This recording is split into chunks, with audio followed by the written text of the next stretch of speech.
দক্ষিণ ত্রিপুরার বিলোনিয়া মহকুমার বল্লামুখা ভারত বাংলাদেশ সীমান্ত দিয়ে অবৈধভাবে ভারতে প্রবেশের অভিযোগে ক্যামেরুনের এক নাগরিককে আটক করেছে বিএসএফ।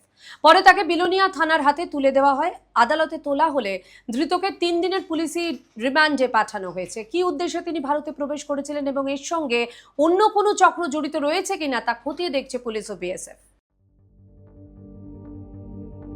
দক্ষিণ ত্রিপুরার বিলোনিয়া মহকুমার ঈশান চন্দ্রনগর গ্রাম পঞ্চায়েতের বল্লামুখা সীমান্তে বিএসএফ এর তৎপরতায় আটক হলেন ক্যামেরুনের এক নাগরিক।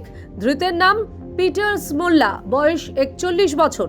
অভিযোগ, গত সোমবার ভোরে তিনি অবৈধভাবে ভারত বাংলাদেশ সীমান্ত অতিক্রম করে ভারতের ভূখণ্ডে প্রবেশের চেষ্টা করেন। সীমান্তে দায়িত্বরত 43 নম্বর বিএসএফ ব্যাটালিয়নের জওয়ানরা তাকে আটক করে প্রথমে সংশ্লিষ্ট বিওপিতে নিয়ে যান এবং প্রাথমিক জিজ্ঞাসাবাদ করেন। পরে প্রয়োজনীয় আইনি প্রক্রিয়া সম্পন্ন করে সোমবার সন্ধ্যায় ধৃতকে বিলোনিয়া থানার হাতে তুলে দেওয়া হয়। মঙ্গলবার তাকে বিলোনিয়া আদালতে পেশ করা হলে তদন্তের স্বার্থে 3 দিনের পুলিশি হেফাজতের নির্দেশ দেয় আদালত।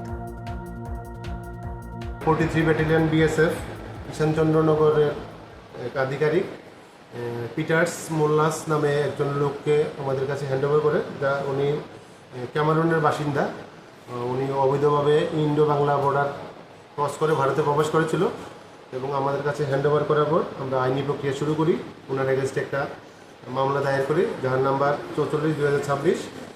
এটা ইমিগ্রেশন অফ ফরেনার অ্যাক্ট 2025, ওই সেকশনের রিলিভেন্ট সেকশনে একটা মামলা হয়েছে এবং ওই মামলার আসামি পিটার্স মোল্লা, যিনি নাকি ক্যামেরুনের ন্যাশনাল, ওনাকে আজকে আদালতে প্রেরণ করা হয়েছিল এবং আদালত আমাদের প্রেয়ার অনুসারে 3 দিনের পুলিশ রিমান্ড মঞ্জুর করেছে।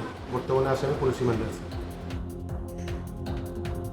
পুলিশ জানিয়েছে ধৃত কি উদ্দেশ্যে ভারতে প্রবেশ করেছিলেন, কার সহায়তায় সীমান্ত অতিক্রম করেছেন এবং এর সঙ্গে কোনো মানব পাচার বা আন্তর্জাতিক চক্রের যোগ রয়েছে কিনা তা খতিয়ে দেখা হচ্ছে। বিভিন্ন দিক থেকে তদন্ত চালিয়ে যাচ্ছেন তদন্তকারীরা।